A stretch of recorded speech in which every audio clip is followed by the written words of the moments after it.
Hello everyone, क्या हाल है भाई। आज क्लास 10 का बहुत ही इंपॉर्टेंट चैप्टर है फेडरलिज्म। फेडरलिज्म जो है एकदम मस्त से पढ़ेंगे। सबसे पहले यार, उससे पहले भाई पानी हो जाए, पानी प्यास बहुत लगती है। देखो, और तो भाई सब पढ़ाई वढ़ाई चल रही है बढ़िया। पढ़ाई वढ़ाई पे ध्यान दो, ठीक है, और चीजों को सब अवॉइड कर दो, क्योंकि अभी आपके first term and then pre board भी है, देन एक फाइनल एग्जाम भी होंगे। तो भाई पढ़ाई के अलावा कोई कुछ नहीं करेगा, पढ़ाई सबसे इंपॉर्टेंट है। तो यहाँ देखते हैं फेडरलिज्म, कुछ नहीं करेगा मतलब समझिए ना। हाँ, तो फेडरलिज्म देखते हैं कि फेडरलिज्म क्या होता है, क्यों इंपॉर्टेंट है। सिंपल सा लॉजिक है। फेडरलिज्म जहां पर powers are divided into different organs of government, उसको हम बोलते हैं फेडरलिज्म। तो फेडरलिज्म एक सिस्टम है जहां पर पावर जो है डिवाइड होती है डिफरेंट ऑर्गन्स ऑफ गवर्नमेंट। जैसे कि मान लो हमारे यहाँ सेंट्रल गवर्नमेंट है, सेंट्रल गवर्नमेंट के पास पावर अलग होगी, स्टेट के पास अलग होगी और लोकल के पास अलग होगी। समझ गया ना क्या बोल रहा हूँ। हाँ, the constitution of the federal country clearly lays down the jurisdiction and powers and each level of government. Each level of government is independent in its own phrase. कहने का मतलब है कि हमारे यहाँ पर जो सेंट्रल गवर्नमेंट है उसके अपने एरिया है, ठीक है, और जो स्टेट गवर्नमेंट है उसके अपने एरिया है, और जो लोकल गवर्नमेंट है उसके अपने एरिया है। एरिया का मतलब है कि ये ना डिफरेंट एरिया से, लाइक सेंट्रल गवर्नमेंट है वो पूरे कंट्री से जो है टैक्स को वसूल करता है, स्टेट अपने स्टेट से और लोकल अपने लोकल से। तो कहने का मतलब है कि फेडरलिज्म वह होता है जहां पर पावर का डिवीजन होता है और जहां पर डिफरेंट जुरिडिक्शंस होते हैं और वहां पे जो है वो डिफरेंट काम करते हैं। लाइक सेंट्रल गवर्नमेंट जो है पूरे इंडिया से मान लो जो टैक्सेस को वसूलता है वो सेंट्रल गवर्नमेंट में आता है, स्टेट अपने अपने अलग अलग एरिया में टैक्सेस को लगाता है और लोकल गवर्नमेंट जो अपने अपने एरिया में इनको इम्पोज करता है। तो कहने का मतलब है कि जहां पे पावर का डिवीजन होता है उसको हम क्या बोलते हैं, उसको हम बोलते हैं फेडरलिज्म। चलो अब भाई क्वेश्चन आता है यहां से, की फीचर ऑफ फेडरलिज्म, यानी फेडरलिज्म के की फीचर्स क्या है। अब की फीचर्स का मतलब क्या होता है, की फीचर्स का मतलब होता है कि फेडरलिज्म जो है क्या उसके फीचर्स हैं, क्यों इंपॉर्टेंस है, क्या इंपॉर्टेंस है उसकी। तो वो देखते हैं। पहला क्या है, dual government. They are two levels of government. कहीं कहीं आप देखोगे जहां पर फेडरलिज्म है वहां पर दो ऑर्गन्स ऑफ गवर्नमेंट रहती हैं, एक तो रहती है सेंट्रल गवर्नमेंट, एक रहती है स्टेट गवर्नमेंट, ठीक है। लेकिन इंडिया की बात करें तो यहाँ पे क्या है भाई, इंडिया सबसे अनोखी कंट्री है जहां पर लोकल गवर्नमेंट भी है। यानी लोकल गवर्नमेंट में देखोगे, लोकल गवर्नमेंट में जो सरपंच होते हैं, पंचायत होते हैं, सिटी के अंदर देखोगे जो म्युनिसिपैलिटीज होती है, एमसीडी होती है, वो सारी लोकल गवर्नमेंट में काउंट होती है। तो ड्यूअल गवर्नमेंट है, there are two levels of government, central और स्टेट। उसके बाद यहाँ पे क्या बेटा, रिटन कॉन्स्टिट्यूशन है। The powers of both level are clearly written in the constitution. भाई सेंट्रल गवर्नमेंट की पावर अलग है, स्टेट की अलग है, बकायदा। अगर मान लो सेंट्रल गवर्नमेंट की पावर को अगर लिखा ना होता कॉन्स्टिट्यूशन के अंदर तो ये तो आपस में भिड़ जाते, जो आपस में भिड़ जाते तो कहीं ना कहीं ये बहुत ज्यादा क्यूस पैदा करते। इसलिए भाई जो कॉन्स्टिट्यूशन मेकर्स थे वो इतने अवेयर थे कि ये सेंट्रल की पावर को अलग दिखा दो और स्टेट की अलग दिखा दो। जब इनकी पावर्स को हम अलग दिखाएंगे तो कहीं ना कहीं आप देखोगे कि इनके बीच जो कॉन्फ्लिक्ट है वो ना के बराबर ही होंगे। तो यहाँ पर रिटन कॉन्स्टिट्यूशन है, डिवीजन ऑफ पावर है, लाइक यहाँ पे अलग अलग लिस्ट है। लाइक हमारे यहाँ 3 लिस्ट होती है, घर वाली लिस्ट नहीं है, हम कह रहे हो 3 लिस्ट, घर वाली लिस्ट नहीं ना जहां सब्जी दाल मखनी ये सब आती है, वो वाली नहीं। लिस्ट का मतलब है कि हमारे कॉन्स्टिट्यूशन के अंदर शेड्यूल 7 में जो है वो 3 लिस्ट के बारे में डिस्कस की गई है। एक तो है यूनियन लिस्ट, एक है स्टेट लिस्ट और एक है भाई लोकल लिस्ट। ये सब नहीं है, बिल्कुल गधई हो गया। यहाँ पे आएगा एक है यूनियन लिस्ट, एक है स्टेट लिस्ट, ठीक है, और एक है कॉन्करेंट। कैसा करंट नहीं, कॉन्करेंट लिस्ट, ठीक है। अब यूनियन लिस्ट के अंदर क्या होता है, यूनियन लिस्ट के अंदर होता है जो सेंट्रल गवर्नमेंट होती है ना वो पूरा संभालती है यूनियन लिस्ट को, जिसमें हम देखेंगे कि डिफेंस आता है, आपकी कम्युनिकेशन आता है, ठीक है, और फॉरेन अफेयर्स आता है, बैंकिंग आता है, ये आता है पूरा अंडर किसके, सेंट्रल गवर्नमेंट के यानी यूनियन गवर्नमेंट के। स्टेट गवर्नमेंट में क्या क्या आता है, इरिगेशन आ गया, ट्रेड आ गया, कमर्शियल आ गया, ठीक है, और एग्रीकल्चर आ गया, ये आता है स्टेट के अंडर। अब ये है जो है कॉन्करेंट लिस्ट वैसी लिस्ट होती है जो दोनों ही सेंट्रल और स्टेट गवर्नमेंट दोनों मिलकर काम करती है। लाइक फॉरेस्ट के ऊपर काम कर सकती है, एजुकेशन के ऊपर काम कर सकती है, चाइल्ड एडॉप्शन के लिए बात कर सकती है, सक्सेशन के लिए बात कर सकती है। तो यहाँ पर सेंट्रल और स्टेट जो है दोनों ही मिलकर काम करते हैं, उसको बोलते हैं कॉन्करेंट लिस्ट। देखो सुपरमेसी ऑफ कॉन्स्टिट्यूशन। तो the constitution is the supreme law देखो जो कॉन्स्टिट्यूशन है हमारे यहाँ सुप्रीम लॉ है, neither the central nor the state government can act against it. आपको मालूम हमारे यहाँ पर क्या है, कॉन्स्टिट्यूशन है, सबसे इंपॉर्टेंट क्या है, कॉन्स्टिट्यूशन ही है। ना तो सेंट्रल गवर्नमेंट उसके लॉस को या जो उसमें दे रखे हैं उसको अवॉइड कर सकता है, और ना ही स्टेट गवर्नमेंट। उसके बाद हमारे यहाँ एक इंडिपेंडेंट जुडिशरी है, जो कि सेंट्रल और स्टेट के बीच जब कोई भी कॉन्फ्लिक्ट होता है तो उसको फिनिश भी करती है, और कोई भी जो सरकार कानून वगैरह बनाती है तो उस पर जो इंटरप्रिएट करने का काम भी जुडिशरी करती है। तो हमारे यहाँ जुडिशरी जो है एक इंडिपेंडेंट बॉडी है, इसीलिए आप देखोगे ये सारे की फीचर्स हैं जो काफी इंपॉर्टेंट है और एग्जाम में आते ही आते हैं, इनको आप याद कर लेना, ठीक है। और यहाँ पर आप देखोगे जो स्टेट और सेंट्रल है, यहाँ पर ना इनके डिफरेंट जुरिक्शंस हैं जहां से वो रेवेन्यू वगैरह जो इकट्ठा करते हैं। तो आई होप कि आपको समझ में आया होगा, आया है कि नहीं आया। चलो हम बात करते हैं व्हाई इज फेडरल इंपॉर्टेंट। भाई क्यों इंपॉर्टेंट होगा? भाई फेडरल इंपॉर्टेंट नहीं होगा, देखो एक तो हमारे देश के अंदर ना इतनी ज्यादा आबादी है, तो वहां पर ना अकेला एक बंदा कोई काम नहीं कर सकता। तो अकेला एक बंदा काम नहीं कर सकता, तो भाई पावर्स का डिवीजन होना जरूरी है। तो इसलिए आप देखोगे फेडरलिज्म है ना, जहां पर डिवीजन ऑफ पावर की बात करते हैं, तो बेसिकली काम के बर्डन को कंट्रोल करने के लिए, और जो सेंट्रल गवर्नमेंट की सुपरमेसी है ना, उसको थोड़ा सा कंट्रोल करने के लिए। भाई अगर मान लो कि सेंट्रल गवर्नमेंट ही होगी तो फिर वो अपने आप को ना बहुत कुछ समझना स्टार्ट कर देगी। फिर वो वाला डायलॉग आपने सुना होगा, मैं नहीं तो कौन बे, है ना, तो वो वाला। तो वहां पे आप देखोगे कि फेडरल जो है क्यों इंपॉर्टेंट है। पहला है accommodate diversity, it allow different region, language, culture and communities to exist together. मतलब अलग अलग हमारे यहाँ कल्चर के लोग रहते हैं, अलग अलग लैंग्वेज बोलते हैं, तो उनको एक साथ लाने के लिए फेडरल काफी इंपॉर्टेंट बन जाता है। Prevent concentration of power, power divided so no single authority becomes too strong. अगर मान लो सारी पावर भाई सेंट्रल गवर्नमेंट के पास आ गई, अब सेंट्रल गवर्नमेंट के पास पावर आ गई सारी, तो क्या होगा? तो यही होगा ना भाई, सेंट्रल गवर्नमेंट भाई जो कहेगा, है ना, मेरी मर्जी, चाहे ये करूं चाहे वो करूं। सुना होगा ना गाना, तो गाना सुनते रहो, ठीक है। तो अब अगर फेडरलिज्म नहीं होगा तो सेंट्रल गवर्नमेंट स्ट्रॉन्ग होगी, सेंट्रल गवर्नमेंट स्ट्रॉन्ग होगी तो भाई कहीं ना कहीं वो दूसरी पावर्स को दबाएगी। तो यहाँ पर इसीलिए आप देखोगे कि फेडरलिज्म होता है जहां पर डिवीजन ऑफ पावर होता है, जहां पर हर ईयर्स ऑफ गवर्नमेंट को जो है वो पावर्स मिलनी चाहिए, जहां पर सेंट्रल, स्टेट और लोकल, ताकि एक बैलेंस बन सके, ताकि चेक एंड बैलेंस, ठीक है। तो प्रॉपर बैलेंस के लिए आप देखोगे यहाँ पर जो फेडरलिज्म है वो काफी इंपॉर्टेंट है।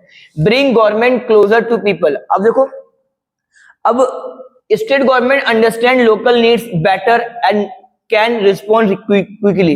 भैया मोदी जी नहीं जानते कि भाई जहां पे आप रह रहे हो उस एरिया कौन सा है, आपके एरिया में वही आएगा जो उस एरिया को अच्छी खासा जानता हो। देख हमारे एमएलए है, तो एमएलए को मालूम होगा कि भाई फला जो टाउन है, शहर है, वो कहाँ पड़ता है, क्या प्रॉब्लम है, ठीक है, और वहां का जो सीएम है वो जानता होगा। लेकिन मान लो भाई मोदी जी है, अब मोदी जी भाई कैसे जानते हैं कि पर्टिकुलर जो कस्बा है, टाउन है, वहां पे कौन लोग हैं, क्या प्रॉब्लम है, नहीं जानते ना। इसीलिए अलग अलग रिप्रेजेंटेटिव दे रखे हैं ताकि जो उनकी प्रॉब्लम से लोकल लोगों की वो शॉर्ट आउट कर सके। समझ रहे हैं यार, प्यास बड़ी लग रही है। पानी वानी पीते रहो भाई। देखो, encourage participatory democracy, people can participate in the both national and regional politics। आपने वो सुना, देखा है किम जोंग, नॉर्थ कोरिया का जो किंग है। अब वहां पे ना देखोगे एक ही स्ट्रॉन्ग पावर है, वो है किम जोंग। लगता डोरेमोन है भाई साहब, लेकिन तगड़ा बहुत है, अच्छे अच्छे बंदे डरते हैं उससे, तो है ना। अब देखोगे कि अगर एक ही ना गवर्नमेंट होगी तो क्या होगा भाई, वो अपनी पावर चलाएगा। अब बट यहाँ पर लोगों के पास ना फिर चॉइस भी कम होगी, है ना। तो चॉइस कम होगी तो कहीं ना कहीं जो एक पार्टी है वो अपने आप को बहुत ज्यादा तानाशाही समझ लेगा कि भाई मैं नहीं तो कौन बे, है कि नहीं। अगर उसको मालूम होगा कि भाई मेरे को ही वोट आना है, तो मेरे को ही वोट आना है तो मैं किसी के लिए काम करूंगा नहीं करूंगा, मेरी मर्जी, समझ गए। तो इसीलिए गवर्नमेंट जो है, फेडरलिज्म जो है इंपॉर्टेंट है, ताकि लोगों को पार्टिसिपेट करने का मौका मिले, उनके पास चॉइसेस आए, इसीलिए, ठीक है। चलो कुछ कंट्रीज देख लो जहां पर फेडरल चीजें की जाती हैं, होती है, मतलब लाइक जर्मनी है, स्विट्जरलैंड है, बेल्जियम है, ब्राजील है, अर्जेंटीना है, मैक्सिको है, यूएसए है, ठीक है, कनाडा है। पता है आपको फेडरलिज्म हमने कनाडा से ही लिया है, कनाडा की कंट्री से फेडरलिज्म सब, ठीक है। चलो साउथ अफ्रीका है, यहाँ फेडरलिज्म है। इंडिया, अपना India, I love my country, है ना, सुना होगा ना आपने। रशिया, रशिया, ऑस्ट्रेलिया, न्यूजीलैंड, ठीक है। तो रशिया के अंदर भी देखोगे, रशिया, हाँ रशिया नहीं भाई, रशिया बोल रहा हूँ, ठीक है। तो रशिया के अंदर आप देखोगे कि यहाँ पर ना क्या है, यहाँ पर फेडरलिज्म है, ठीक है। यहाँ भी लोग जो है प्रॉपर फेडरलिज्म को फॉलो करते हैं। चलो, आई होप कि समझ में आया होगा, और आप फटाफट इसका स्क्रीनशॉट ले लो या इसको लिख लो। मैं चलो लिख लो इसको फटाफट। तो अब हम बात करते हैं मल्टीपल टीयर्स ऑफ गवर्नमेंट, ठीक है, जहां पर अलग अलग टीयर्स ऑफ गवर्नमेंट होती है, तो उस पर ध्यान देते हैं। 2 और मोर लेवल्स ऑफ गवर्नमेंट होती है, कहां पे, फेडरलिज्म के अंदर। गवर्न द सेम, इनका काम क्या होता है, ये सेम सिटीजन को गवर्न करते हैं, रूल करते हैं भाई। सेंट्रल गवर्नमेंट भी सेम सिटीजन को रन करती है, रूल करती है उसके ऊपर, और जो स्टेट गवर्नमेंट होती है वो भी सेम सिटीजन पर रूल करती है, तो वही बता रहा है। But each tears has own specific jurisdiction, भैया इनका अपना अपना क्या है, जुरिडिक्शन है, एरिया है। एडमिनिस्ट्रेशन के लिए अलग है भाई, स्टेट का अलग है, सेंट्रल का अलग है, टैक्सेशन लेजिस्लेशन के लिए अलग है, टैक्सेशन के लिए अलग है, सबका अलग अलग काम भाई, ठीक है।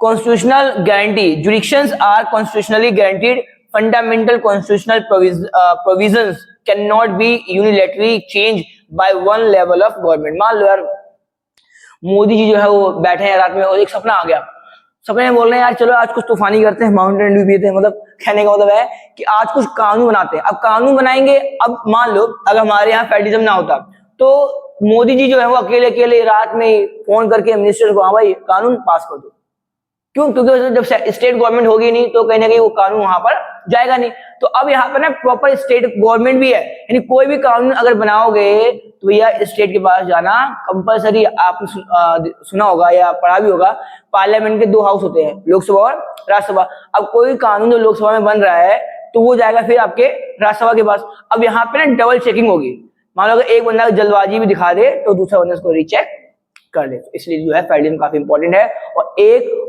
ऑर्गन ऑफ गवर्नमेंट जो है कोई भी कानून को नहीं बना सकती, कंसेंट लेना जरूरी है। समझ में आया बेटा?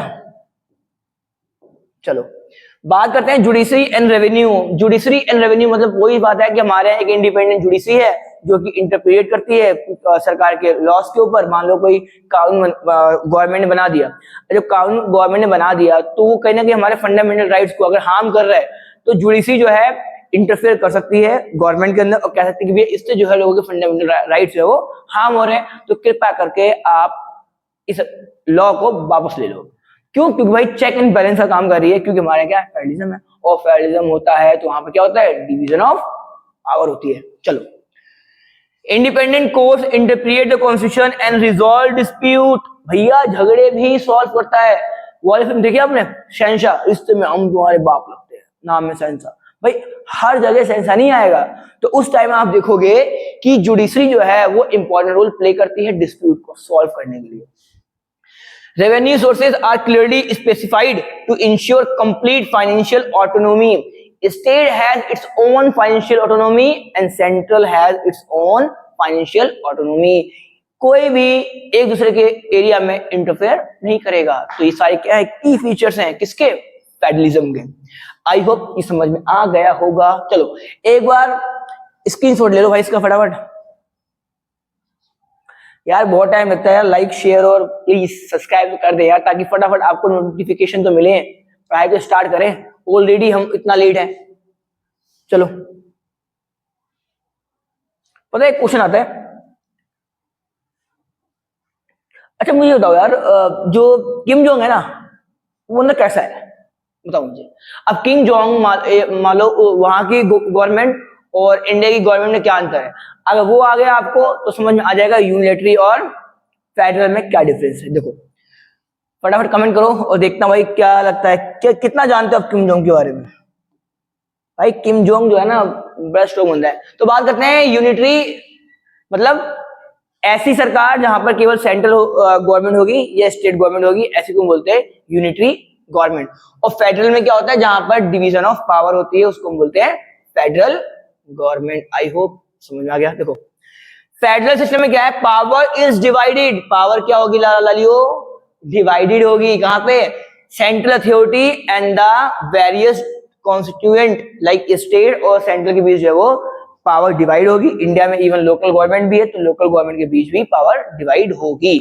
Both levels enjoy powers independently. और भाई यहाँ पर दोनों बंदे जो है, स्टेट और सेंट्रल गवर्नमेंट जो है वो इंडिपेंडेंटली अपनी पावर्स को एंजॉय करते हैं, मजे लेते हैं, चिल करते हैं, बढ़िया लगता है, बहुत बढ़िया। ठीक है, तो इंडिपेंडेंटली जो है गारंटीड बाय द कॉन्स्टिट्यूशन, मतलब गारंटी मिली हुई है भैया। स्टेट गवर्नमेंट भाई कुछ पावर जो दे रखी है ना उसकी मजे कर, मतलब जो पावर स्टेट गवर्नमेंट के पास है वही पावर आप जो सेंट्रल गवर्नमेंट के पास भी है, लेकिन यहाँ पे एक दूसरे के काम में इंटरफेयर नहीं करेंगे। तो सबसे ज्यादा अच्छी खूबसूरती जो फेडरलिज्म की यही है कि जहां पर पावर्स का जो है डिवीजन होता है और पावर्स जो है डिफरेंट ऑर्गन ऑफ गवर्नमेंट को दी जाती है और यहाँ पे कोई एक दूसरे के काम में इंटरफेयर नहीं करता। यूनिटी सिस्टम में क्या होता है, power is concerned eight the central level. मान लो सेंट्रल गवर्नमेंट है, अब सेंट्रल गवर्नमेंट ही सब कुछ है। अगर जो स्टेट गवर्नमेंट कुछ मान लो स्टेट गवर्नमेंट है केवल नाम मात्र की है, स्टेट गवर्नमेंट के ऊपर भी सेंट्रल गवर्नमेंट का रूल है, तो ऐसे सिस्टम को क्या बोलते हैं, unitary government. Power is concern at the central level, subject sub units are subordinate to the central authority. मान लो कि भाई सेंट्रल ही स्ट्रांग है, जितनी भी स्टेट गवर्नमेंट होगी, लोकल गवर्नमेंट होगी, वो सारे ही अंडर होंगे किनके, सेंट्रल गवर्नमेंट। कहने का मतलब यहाँ पर डिवीजन ऑफ पावर नहीं होती है। Which can pass down binding orders. उसके बाद क्या बात करते हैं, accountability. In a federal system state governments are directly answerable. जो स्टेट गवर्नमेंट है वो डायरेक्टली आंसरेबल होती है कहाँ पे, लोगों के प्रति, सिटीजन के प्रति।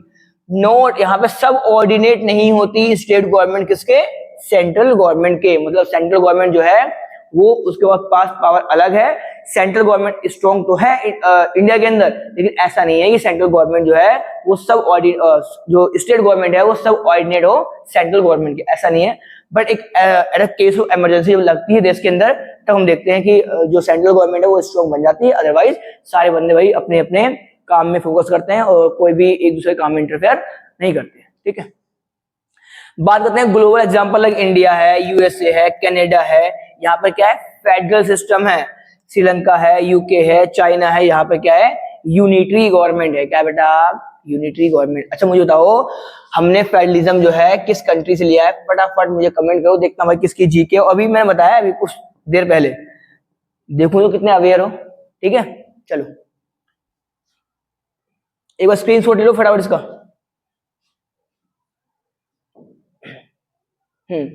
तो अब हम बात करते हैं भाई, ये भी इंपॉर्टेंट है, क्वेश्चन आएगा भाई, आएगा आएगा आएगा आएगा। चलो ठीक है, तो क्वेश्चन आएगा और क्वेश्चन क्या पूछ रहा है, क्वेश्चन पूछ रहा है कि कमिंग टुगेदर फेडरलिज्म और होल्डिंग टुगेदर फेडरलिज्म में क्या अंतर है। क्या पता नहीं प्यास क्यों लग रही है बहुत ज्यादा।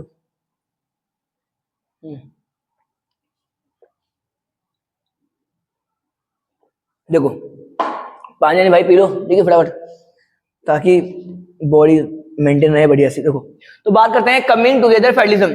तो कमिंग टुगेदर फेडरलिज्म में क्या होता है, जहां पर स्मॉल कंट्रीज मिलके आपस में आकर एक लार्ज कंट्री बनाती हैं, उसको हम बोलते हैं कमिंग टुगेदर फेडरलिज्म। मान लो अब जो आपका यूएसए है, यूएसए के अंदर ना बहुत अलग अलग सिटीज, मान लो छोटी मोटी सिटीज आके जो है वो मर्ज हो गई, ठीक है, और मर्ज होके क्या बना दिया, यूएसए बना दिया। तो उसको हम बोलते हैं coming together federalism. Independent state pool sovereignty voluntary to form a larger stronger nation. मतलब इसमें एक सिंपल सा लॉजिक याद रखो, स्मॉल कंट्रीज मिलके क्या करती हैं, लार्ज यूनिट्स बनाती हैं, उसको हम बोलते हैं coming together federalism.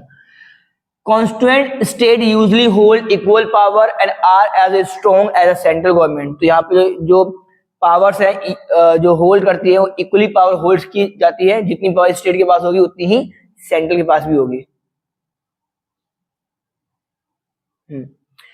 Retain sovereignty and the identity while increasing security. उसके बाद देखोगे ये कहां पर है, यूएसए में, स्विट्जरलैंड और ऑस्ट्रेलिया में। तो दोबारा मैं समझाता हूँ भाई आपको क्या है दिक्कत आ रही है। देखो इसमें क्या होता है, कमिंग में ये होता है कि जो स्मॉल कंट्रीज है ना वो आपस में मिलके क्या बनाती है, एक लार्ज कंट्रीज को फॉर्म करती है, उसको हम बोलते हैं कमिंग टुगेदर फेडरलिज्म। ये सिस्टम कहां पर है, यूएसए में, स्विट्जरलैंड और ऑस्ट्रेलिया में, इनके एग्जांपल याद रखना इंपॉर्टेंट है।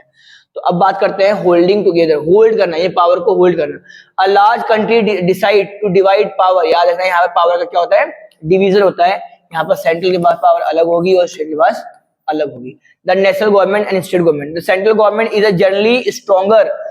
देखो कमिंग होल्डिंग टुगेदर में आप देखोगे जो सेंट्रल गवर्नमेंट होती है ना, वो जनरली क्या होती है, स्ट्रॉन्ग होती है।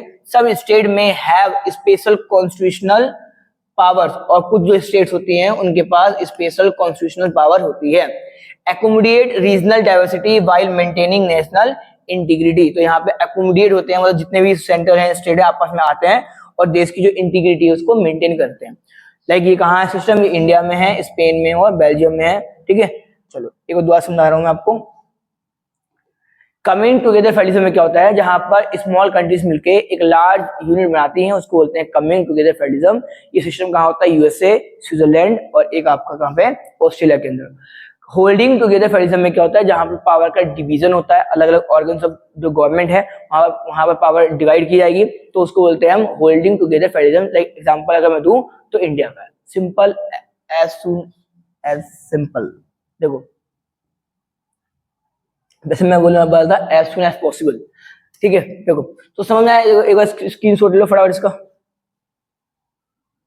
चलो ले जाओ, उम्मीद है ले लिया होगा, ठीक है। तो अब हम पढ़ते हैं the makes India a federal country. तो एक बार मैं वीडियो देख लेता हूँ, ठीक है।